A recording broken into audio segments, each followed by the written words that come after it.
I love your clock, Steven. Yeah, It's really cute. it's my keep alive.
So everybody we need for the agenda's joined, so I think we can get started.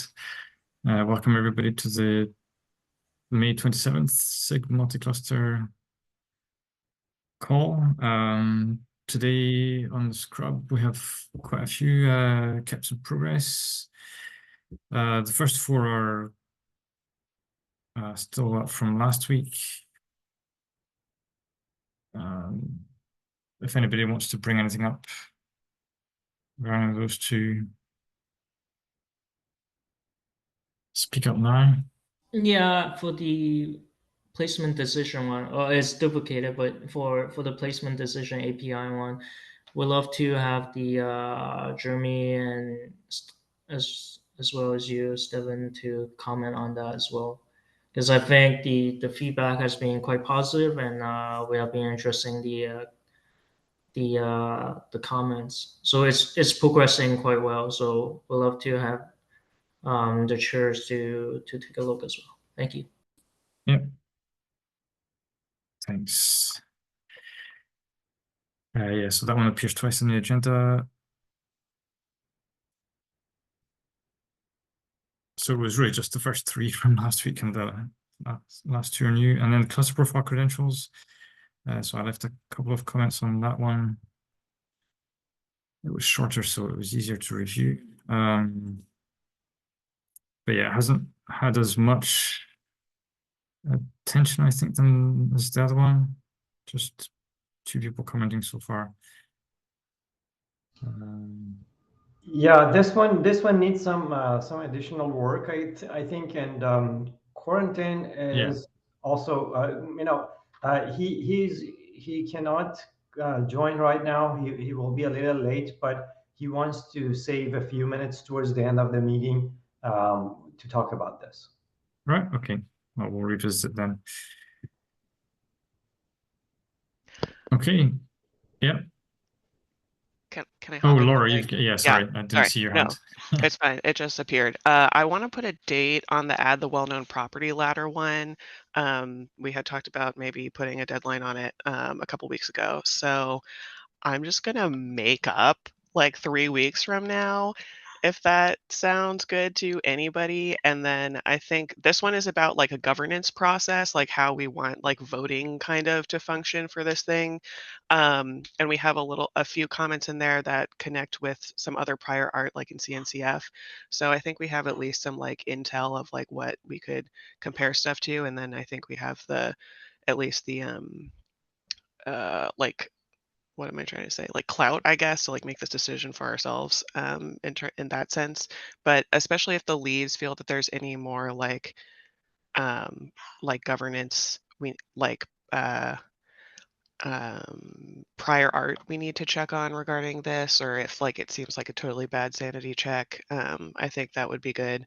And then I think one other thing to kind of speed this up is that I'm going to send an email to the dev list that like summarizes kind of what's in here, and that we're trying to make this like governance decision and what we've like compared it to, and then it will be in like a short version, and also people who maybe haven't been in the meetings can hop in. So that's the Yeah. big plan for that one. Okay, thanks. So yeah, so June 17th for a decision, Jeremy and me to review, and so I take it that's an action on you, Laura, to send an email. Yep. Was it? Yeah.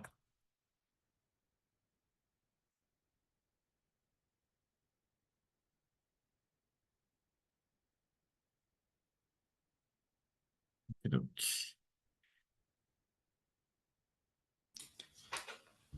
There was the dual. Oh, sorry, Mike. Go ahead.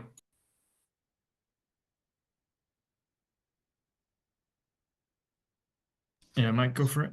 Oh, sorry. I actually put the hand up after you spoke, so please right. go ahead. Okay. Well, yeah, I was just going to talk about my dual stack PR. As far as I know, it was about Yeah.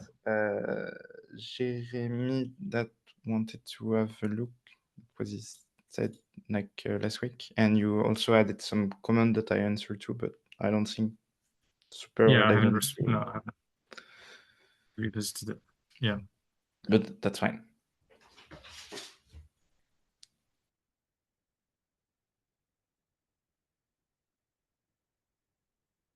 Okay, Mike.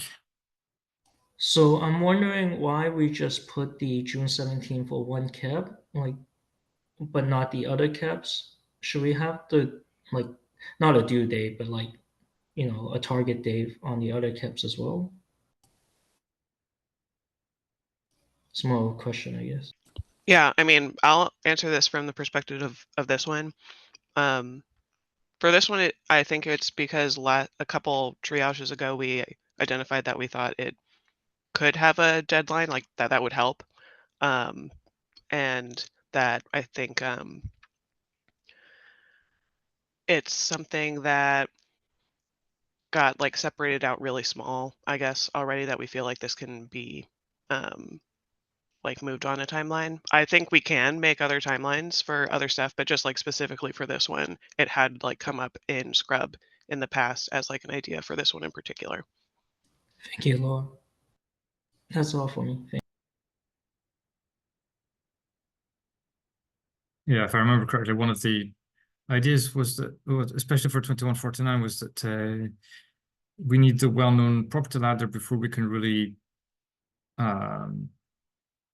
make decisions about specific properties going in as well. So it was a sort of I get, blocker there's an for other stuff. aspect of it being a blocker too. Yeah, that's true. Yep.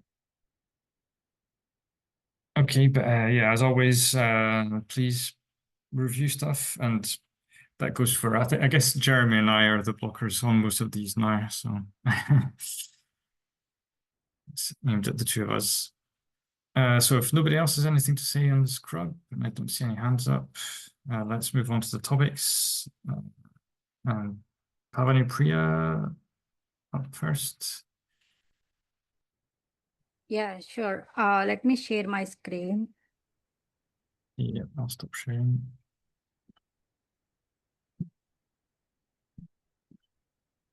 Still it is showing someone. Yeah, I know. It's not reacting.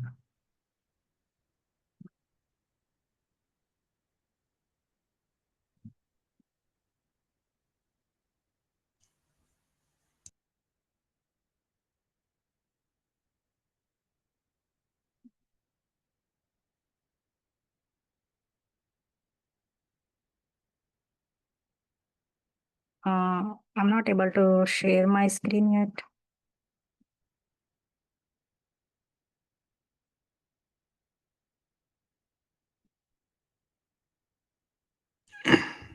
yet. If you try again now, it should work. Yeah, I think it is working now. Thank you. So yeah, hi everyone. This is my first time I'm meeting. So let me introduce myself. I'm Pavani Priya Saja. I'm an EdTech UX designer. I have interested in learning about cloud technologies as well as developer experience tools since I am here. So today in this document, I would like to explain about engineering focused multi-cluster monitoring and observability survey. So Laura, Nick, and I did work on this proposal document as well as surveys. So our main purpose is to give me a second.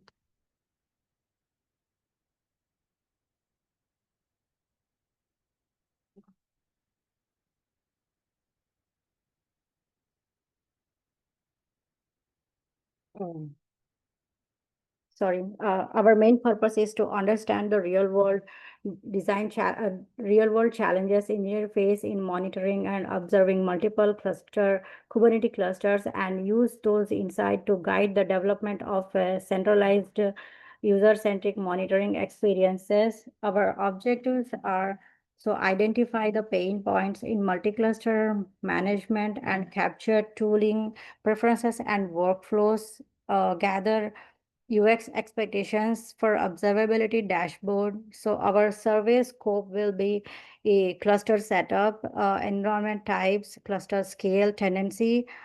Tooling will be tools and like tools used and evaluated for multi-cluster ops, challenges like a debugging, visibility and pain points, UX needs. So centralized UX expectations and customization. So our expected outcomes will be survey summary report with the charts, themes, and key pain points, and UX recommendations for multi-cluster observability tooling, community shared findings to guide the future UX iterations. So we design with the timelines as well. So a couple of week will be we are focusing on totally survey design. So right now we are on survey design. So we included in our survey design like questions with the cluster setup overview, tooling adoption, and operational challenges and multiple clusters like UX and workflow expectations. And third and fourth week will be the distribution. Like we would like to distribute these surveys to the SIG Slack channels and SIG LinkedIn and SIG community, as well as CNCF community platform to get more input on the survey, as well as fifth and sixth week will be the data collection and analysis, and then we are going to work on seventh and eighth week for report and recommendation. So our key deliverables would be a summary report highlighting user roles and personas, common pain points in multi-cluster environment, preferences for multi-cluster observability and monitoring patterns and workflows, future expectations and usability blockers, qualitative data, uh, and quantitative insights from open text responses categorized into themes. So uh, our UX recommendations will be once we will done with this survey. So propose design directions for multi-cluster observability and monitoring ideas, identifying high priority use cases and workflows to support, suggest improvements for navigation, visibility and discoverability, highlight accessibility and multi-tenancy considerations, recommended potential integration points with other Kubernetes tools. So this is the proposal document, and at the top of the document, you will see the survey forms here. So here is the survey questions that we came up with. Um, I would really appreciate take a time to go through these surveys and provide your feedback on this survey. So we would like to explore broad scale of the user input on our surveys. So we may not miss anything important that we have not added in our surveys. So yeah, if you have any questions, so please feel free to reach out to me.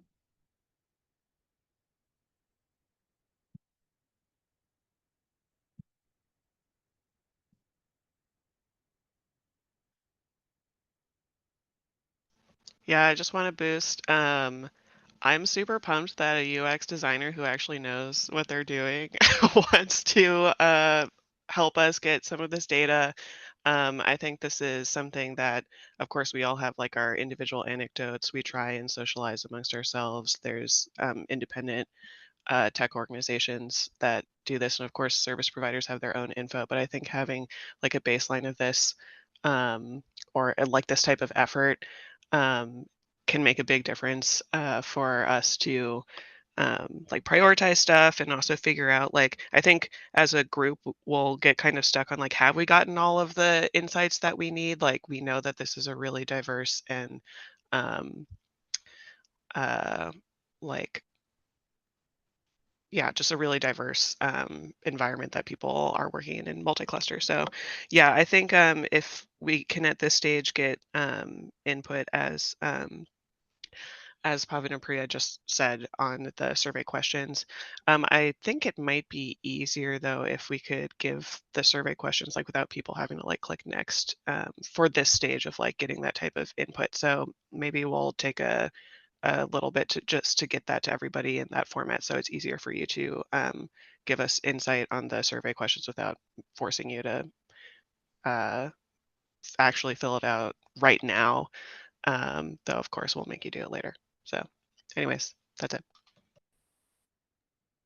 All right, yeah, thanks. It reminds me of the talk that was given at a couple of KubeCons ago about UX.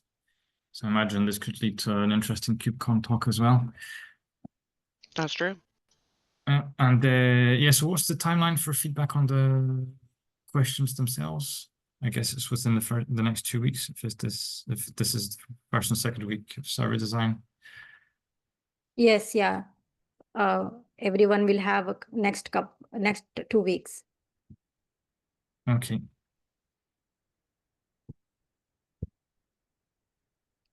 Yeah. Yeah, well, thank you very much for Mhm. taking Yeah. care of this. Thank you so much. I'm going to stop sharing my screen. Yep. Does anybody else have any questions or comments before we move on?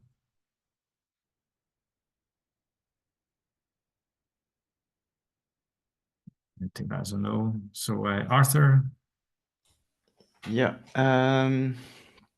So I will share my screen. It will be better if we have a visual for that. Okay, so the context is I haven't actually like implemented like dual stack support with this new field that I want to add, but I was thinking of it, and there might be some edge case where service import condition might help, or maybe it's too niche, but well, for instance, here I have like a dual stack cluster where I export like an IPv6 service. And in Cilium, if we would do that, it would result in like a service import IPv6. And we can connect, for instance, an IPv4 only cluster, and then the service import would like want to be IPv6, but it cannot. So if we would like copy the behavior-ish from service export, it would be some kind of service import conflict, I guess. But there isn't any mechanism to do that so far. I could potentially do some like Kubernetes event or some kind to just signal it to the user, but yeah, I don't know. Do you have comments or I don't know, anything to say about the topics?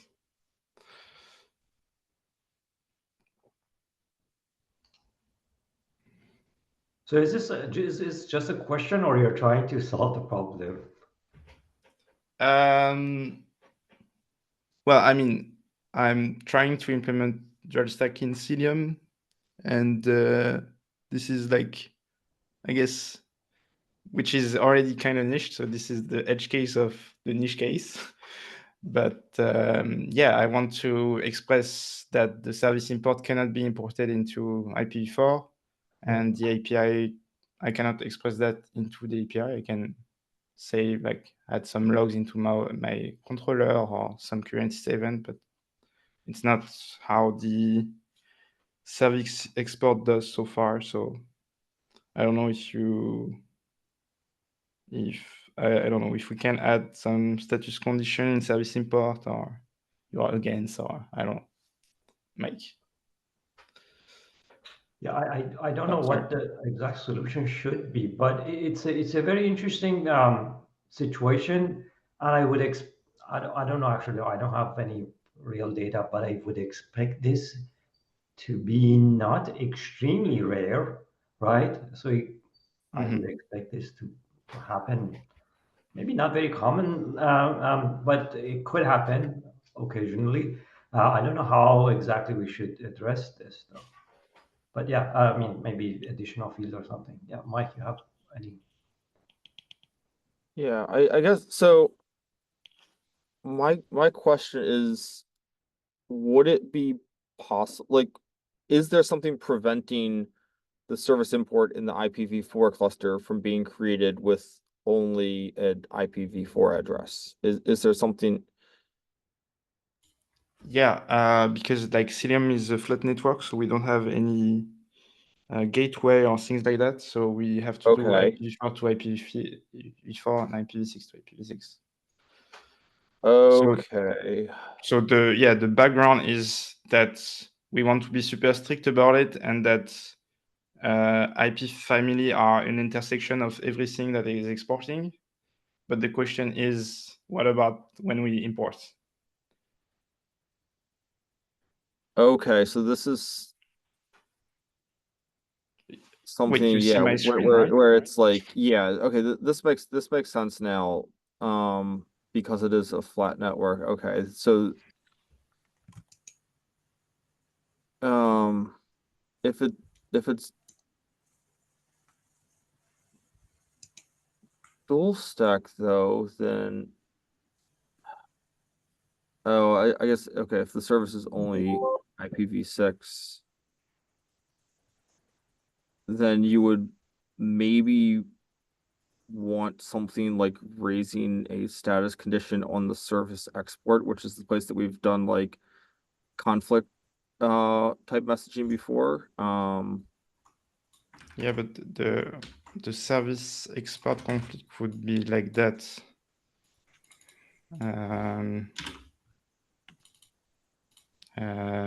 Yeah, let's say it's like cluster 1 is authoritative, and here there would be like a conflict.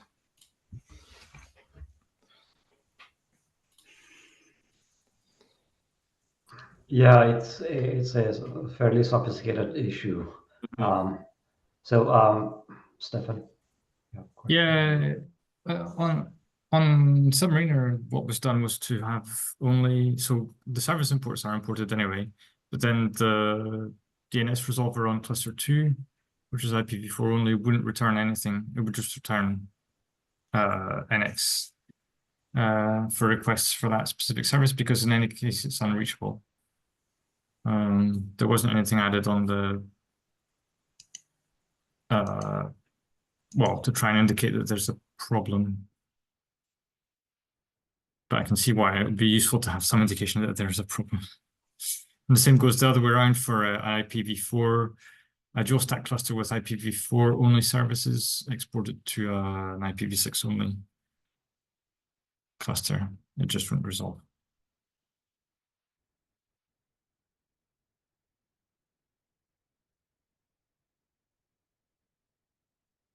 So I mean, if we add something to the API, you would probably want to use it too, I guess. Yeah.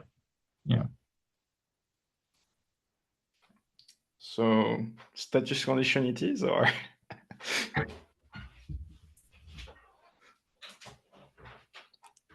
Okay, I will probably create the PR and we might discuss afterwards. Do you have an open issue for this already somewhere? I think you do. No, I don't. Well, I have one for adding the IP family, but this is like a follow-up concern, let's say. Oh, okay. So yeah, like my concern about the like adding IP family thing is I feel like we're potentially heading down a like really messy path of I would prefer if we could avoid re-implementing all of service and its various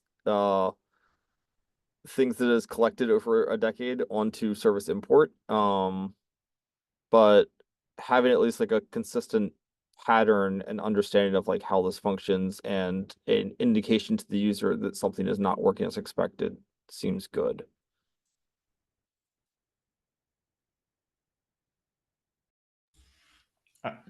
Okay, well, I will link you the peer. Maybe you will have some comment there. Yeah, It was open for a while, but yeah. I go into more explanation there. No, and that sounds good to get Stephen involved too, because I think, yeah, he'll have similar concerns from the Submariner perspective. It like it's a pattern that exists in both of your use cases. Yeah, I don't have well-formed thoughts about this right now, but I'll ping the relevant people as well on Submariner.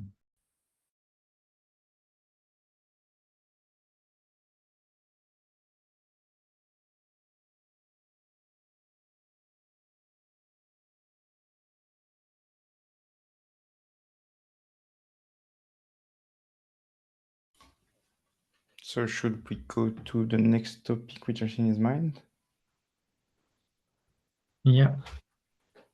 Okay, so I need to also change my presentation.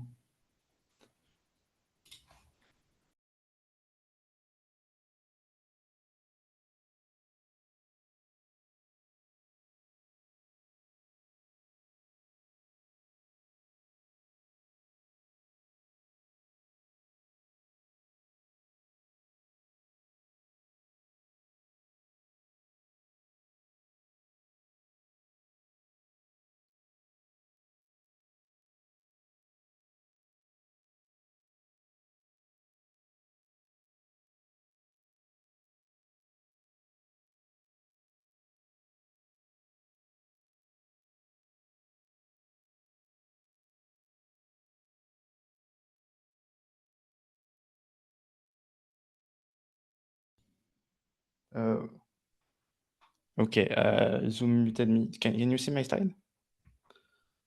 Yeah. Okay, cool. Okay, so the goal of this is to discuss the various MCA's API changes that we can make and the what, how, history, and so on. So first, a bit of history. So in April of last year, we wanted to promote the API to V1 beta 1. And we started some like tracking what need to be done before this. And during this time, Mike brought up some concern about the service import API and that we should probably change it before breaking everything there to go to V1 beta 1. And Mike opened a peer a few months later in June to merge something in the route of the API after a few discussions in the SIG. And I tried to finish up this work in December, and then nothing much happened, and we started some discussion around April. There is some very cool info in Laura doc that tried to summarize this and some what was said in the meeting and so on. But well, now we, after a bunch more discussion in Slack and so on, I think we have a fairly good consensus on this API exchange should not be disruptive for end user, and we should like make it somewhat easy to do this switch for implementers. So doing in a way that doesn't necessarily require webhooks. And to achieve that, our current solution is basically to deprecate the existing field and create new field that should be used instead, and advise implementation to write to both of those fields. And if they need to read, they should probably like try to read from the new fields and fall back if the field is empty. And of course, you can adapt this into however you want, but that would be some good ways to achieve that. And we can also add potentially some support for webhooks, but that should not be required. And if we were to do that, we are not doing like some really breaking change. So we can discuss also if this needs to be done in V1 Alpha 2, or we can just do this directly in V1 Alpha 1, because it's just like a deprecation adding new fields.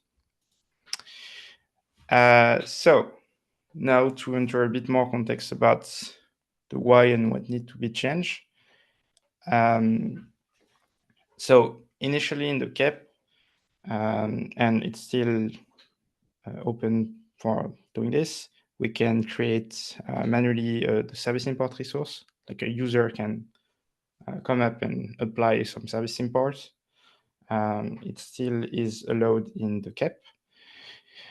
But typically, and what I think we have pushed as a SIG to implementers to do is to have it controlled by some kind of machine controller that just decide here what this is the whole service import, and the user cannot really edit it or create it or something like that. And in that respect, the specs and status might not be ideal because it represents a desired and actual state. And so if everything is controlled by some kind of controller, this might not be ideal, but I will enter in a bit more details about that later. And the second concern is about manually manipulating the APIs, because, for instance, if we still allow the manual creation of service imports, this means that the IP is in the specs, so it encourages people to potentially modify it. And this is something that is not done in anywhere in Kubernetes so far, I think. Like even service load balancer, it's in the status, and service, they cannot change the service API, so it's still there, but yeah. So the two main propositions to modify the API are moving all the field from spec status to the root of the service import. This is the most popular one, I think, so far. And by doing so, we recognize that there is no concept of desired spec in the service import anymore, nor actual state represented by status.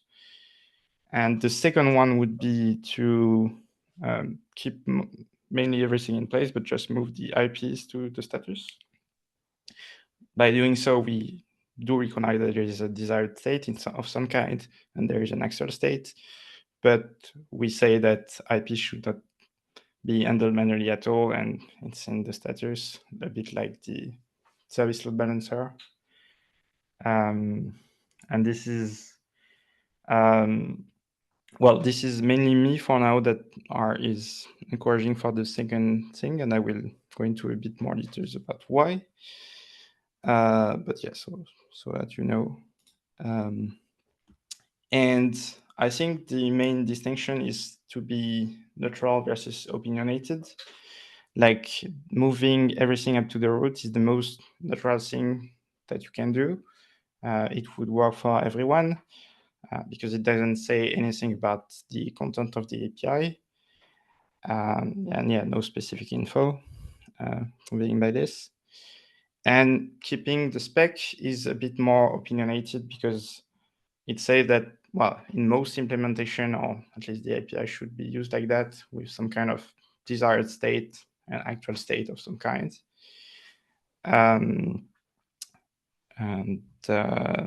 just a little parenthesis that MCS API is have already some opinions.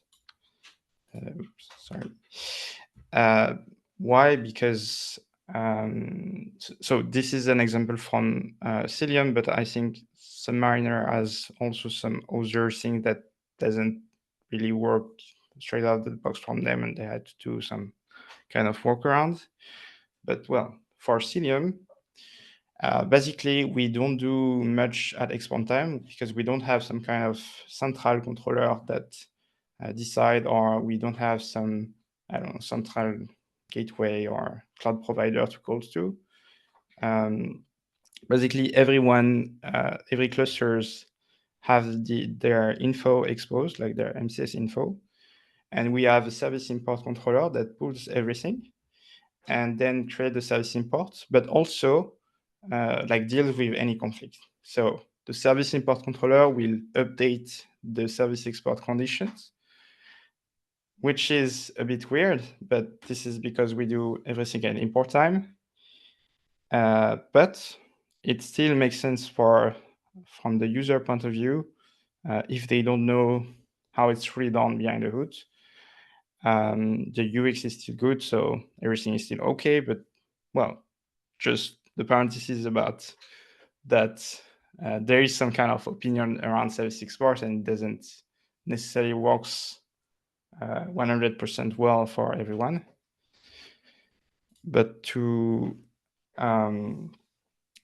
return a bit on the subject of desired state and so on, this is how it looks like from the point of view of Cilium, and why I'm a bit pushing for keeping the spec. Because we do use the service import spec as desired state today. So you have this service import controller at the top that I showed in the last slide too, that will gather all the MCS data from all the clusters, and then it puts what it has like reconciled globally into the spec. And this spec is what the global state desire, so the service import controller, and it's actually applied by our DRI service controller that will just take everything in the spec and copy it into a DRI service. And then we get the IP from the service and we patch the service import. So the IP for us is the actual state. And we also have some status that for us, it's more debug info to users, but I guess for some implementation, it may be useful too. But well, it's still useful for users, so yeah. So more generically, it means that if we do this, if we could keep the spec status and move the IP into the status, this means that the spec is still a desired state. So it could be desired by a user manually adding this, or some kind of machine controller like we do. And it's applied by some other controller, or maybe the same one, I don't know, which will allocate the IP in some ways, which could be the DRI service, or I don't know, configuring some kind of gateway possibly, like, I don't know, calling the cloud provider to provision a gateway, adding some possibly gateway API, custom resource, I don't know, however you want in your implementation. And not doing this, on the contrary, doesn't convey any meaning. It's like would be a blob of things. And yeah, there is no more desired state. So yeah, that was a bit it for the current things. About the next step, I think the first one is mainly to get this info from like every implementation. Does the desired state work for you or not? Because we have like actual implementation of it. So this is like a super useful data point. So I listed there the implementation that are active in the call, but of course, anyone that implements or wants to implement it is super welcome to participate. And then once we have this data, if mostly the answer is yes, the desired states do make sense for you, we can discuss some opinion around that. Like, okay, it works for you, but do you want it? And if there is no majority, we can vote. If mostly no, we would probably go directly for the merge everything in the road because it's the natural thing to do. And then once we know what should we change, we should also discuss in what version it should go. So possibly directly into V1 Alpha 1 or V1 Alpha 2, and some timeline linked to this for V1 beta 1, and finally release the API change and promote to V1 beta 1, which has been years. Yay. Yeah, that's it. I'm done talking. I don't know if you have comments, questions. So I actually have a question. You mentioned that moving some of these fields to the root of the object. I didn't get why you want to move them to the root of the object. If they are not desired state, shouldn't they be in the status instead? Well, I might go for it. Yeah, so that was my original proposal, was to move things from spec to status. There was a meeting after my initial PR at some point. We should probably capture like in meeting notes like where the actual like link to that recording is. But I think that like the gist of it was that service import is more typically used in a way similar to like the endpoints resource where it's like written directly by a machine, rather than being typically written by a human. So like the spec status is typically like the what Arthur was saying, like the request response kind of pattern. And it was suggested by like I think Jeremy and a few other folks that having a pattern more similar to what endpoints or an endpoint slice looks like would be more appropriate for the way this is typically used. If I might add, there was this. I think in API guideline, like status only makes sense if there is a spec also. So yeah. Yeah, so it's essentially another way of phrasing it is that service import, and so this is the crux of Arthur's presentation. But the idea going back is that service import is really just a status object in its entirety as far as the end user is concerned. Okay. Yeah, I don't have a very strong opinion about this, and unfortunately, I don't think there is anybody from MCS side of GKE here.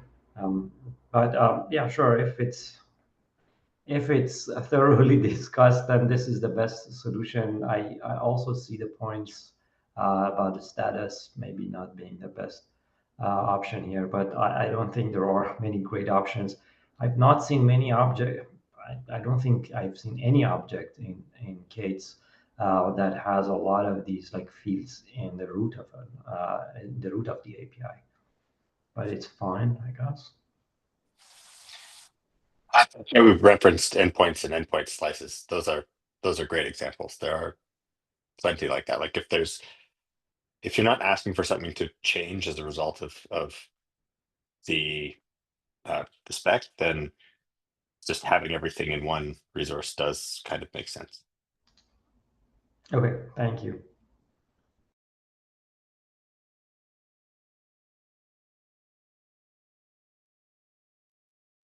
I don't know who was first. I think Li The Qian raised was hands. first, so go ahead. Hey, this is Li Qian. I'm from Azure. I just want to share a use case we have. I mean, in our own implementation of service import, we actually moved a lot of the fields to status.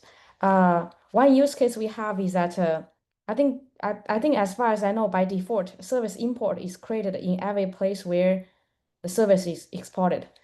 And however, we think the consumer of a service can be asymmetric from the provider of the service. So that's why we allow user to probably create service import manually. That's one use case, and that's why we basically moved a lot of the spec actually to the status. And then I think there's another thing which is about the class IPs. I think we had a discussion before on this one. So this IP is in spec for service, but then I think during that discussion we mentioned that there are IPs that are provided by the users. Then there are IPs automatically assigned by the system. So if we think users can create service import, then the IP field probably should be both in spec and status, so that the user can specify desired IPs. Then we can also record the current IPs.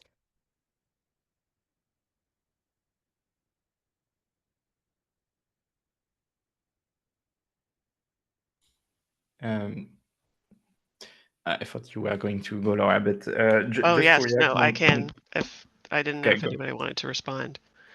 Oh, just to quickly respond, I'm not sure the desired IP is something that is done super often into Kubernetes. Yeah, I think it's mostly people put annotation there, but maybe I'm wrong. I think there's gateway API things, but it's fairly different. Yeah. Yeah, and I think that was part of like the opening of why like IPs was in spec 2 in the first place, but in like practice we're observing that it is like the IP address management is being handled differently, not as a user specified field. My actual comment is thanks for putting this presentation together, Arthur. This is really useful for me to share with like internally for the GKE implementation, the folks who are working on it now, so I could get some better feedback for you.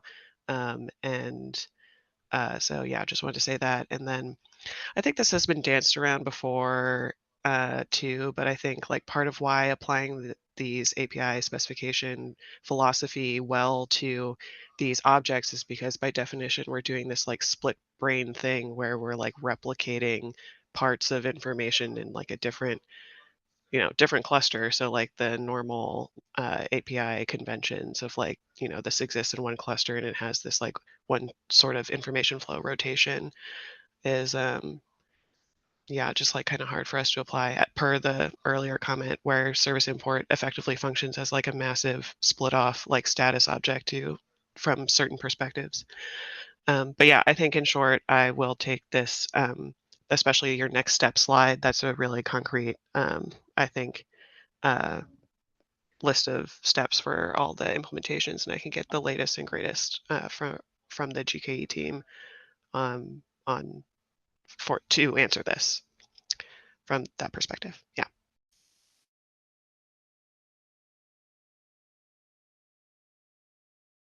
Thanks, Laura. Yeah, let's. I thought you were still working on this directly, but yeah, I'm grateful if you have direct feedback from. Yeah, not the super guys. directly, but I can definitely get like answers and direction for you. Thanks. Yeah, so well, I can answer for Submariner, and there the IP address in the service import is a spec and not a status, because it's the central controller knows what the IP address is and tells the other clusters what it is in the service import. So that's a difference there, but I've asked the relevant experts in the team to give feedback to you.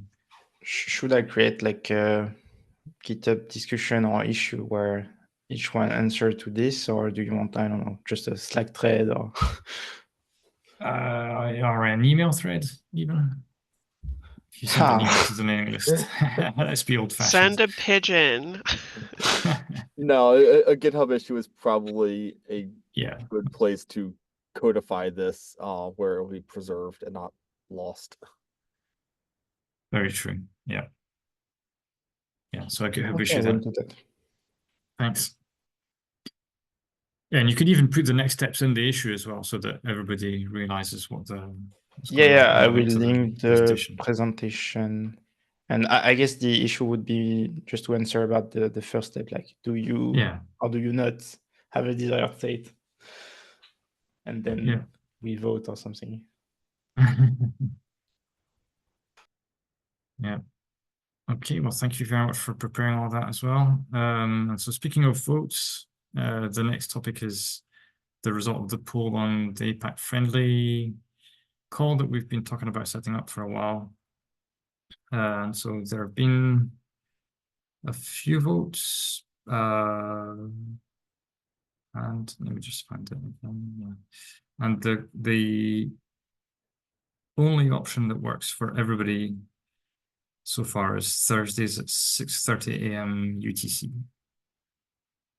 So I'm going to go for that and schedule it starting next week, bi-weekly. I'll update the thread on Slack as well. And continuing on the theme of polls, back. Oh yeah. So regarding the selection of the committee, we have 11 candidates, and these are from 6 companies, I believe.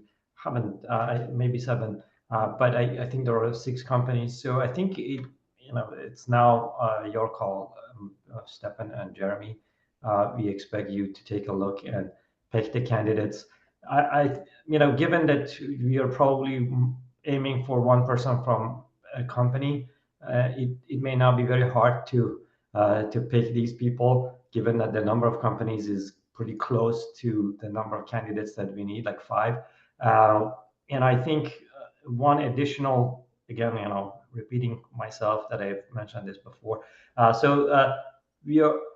The committee is not super critical because everybody can also review PRs, can even, if there is any objection, etc., maybe they can even block PRs. But the point of the committee is that these people, if there is silence from others, and if these people are in agreement, then it means that the PR is approved and we can move forward. So it makes it maybe a little easier for you guys, the leads, to pick people, because this committee is not really just a decision maker.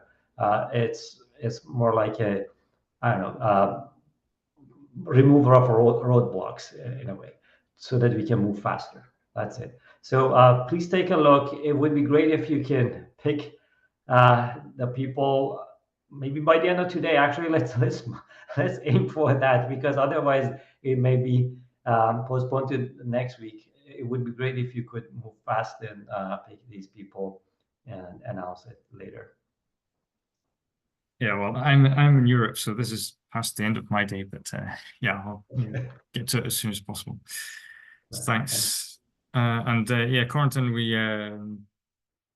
had postponed your topic. Yeah, sorry I was late. I just wanted to mention that I have that cap for credentials out and give one tiny bit intro. I'm trying to leverage as much as I can from the exec provider.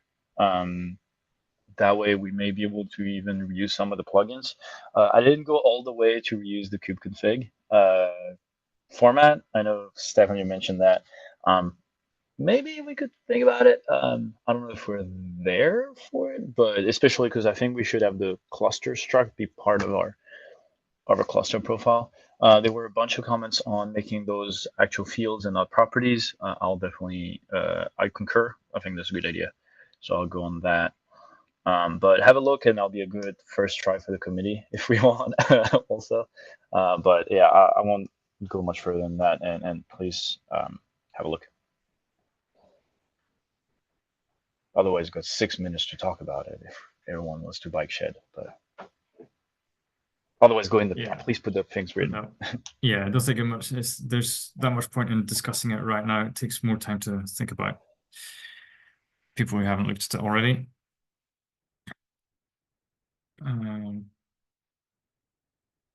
Yeah, and hopefully people are familiar with the exec structure and kubeconfig as well. Otherwise, well, it's fairly well documented, I think. But, we can add pointers to that too in the PR.